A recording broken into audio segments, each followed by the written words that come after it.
Penn State didn't roll into Champaign until 10:30 last night. The Illini basking in the glow of Tuesday's nationally televised win over Texas, then never showed up today. Brad Underwood could only watch his team's sluggish effort for so long before he let him know about it for everyone to see. The teams combined to shoot 60% in the first half. Matt Meyer getting a feed inside from Dane Danger for a slam that tied it at 26. They were within 5 after an early second half run. Just 2 ticks on the shot clock off the inbounds. Andrew Funk heaves a 3 and it falls.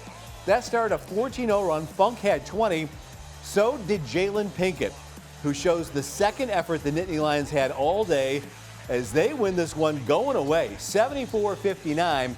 Brad Underwood's team drops to 0-2 in the Big Ten, and he pulled out the sound effects when it came to assessing his team's play afterward.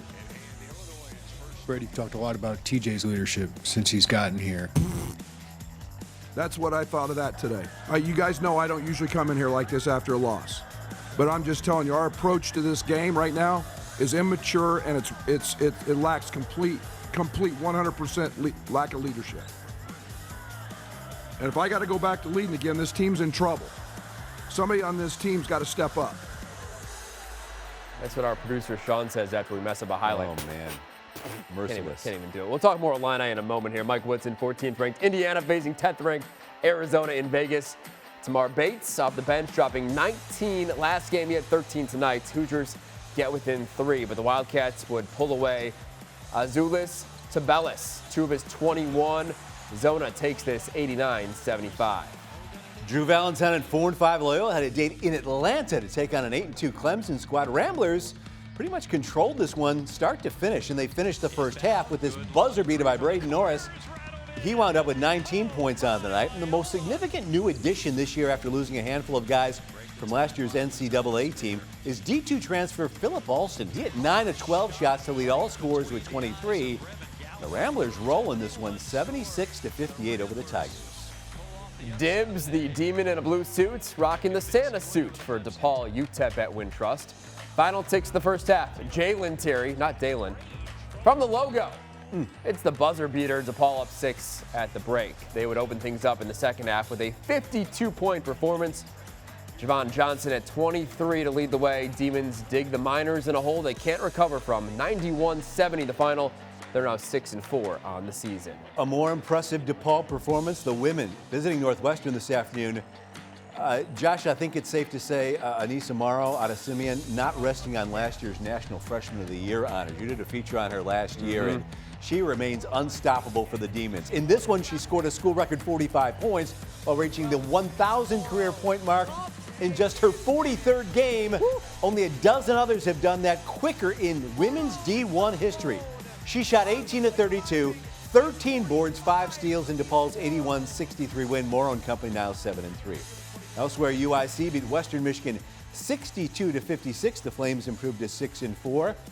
And around the country, #1 Houston falls at home to 8th-ranked Alabama 71-65. The Cougars led that game by 15 points at one point, so dibs to the Tide for rallying in that one.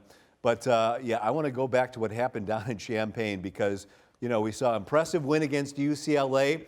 I think they lost to Auburn then in that championship game out in Vegas. And then, you know, let's be honest. The Big Ten is deep and good this year, and Penn State is going to be a good team even though they don't have that much size. If they get into the tournament, they can make some noise.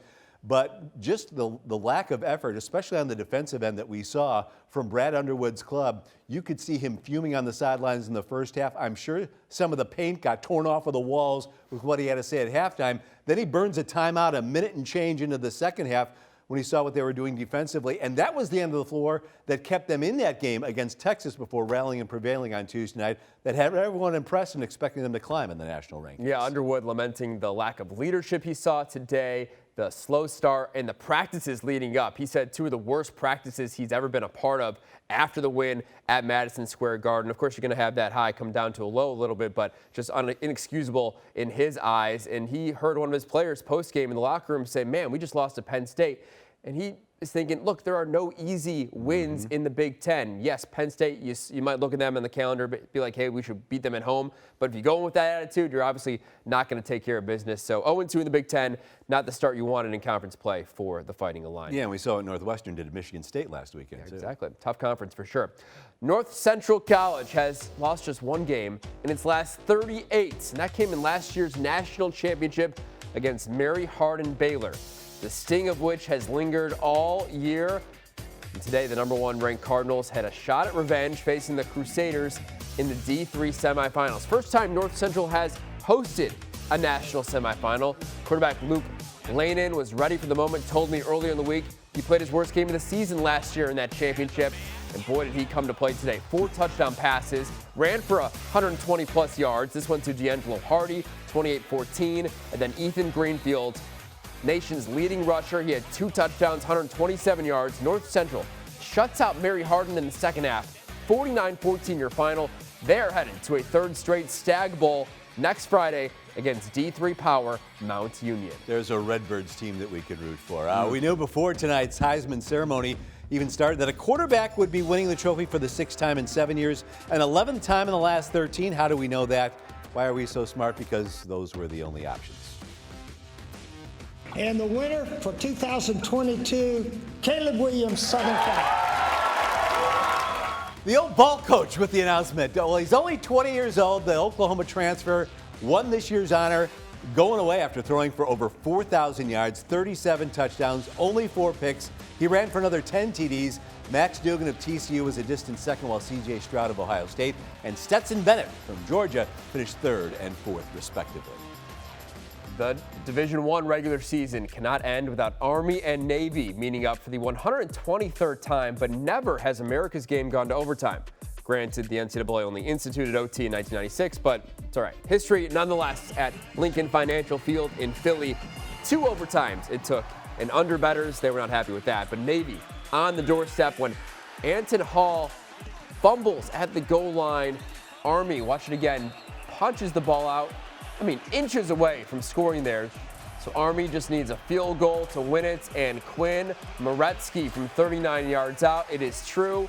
Army sings seconds as the Black Knights win 5 of the past 7 in the rivalry and improve to 6-6 on the season.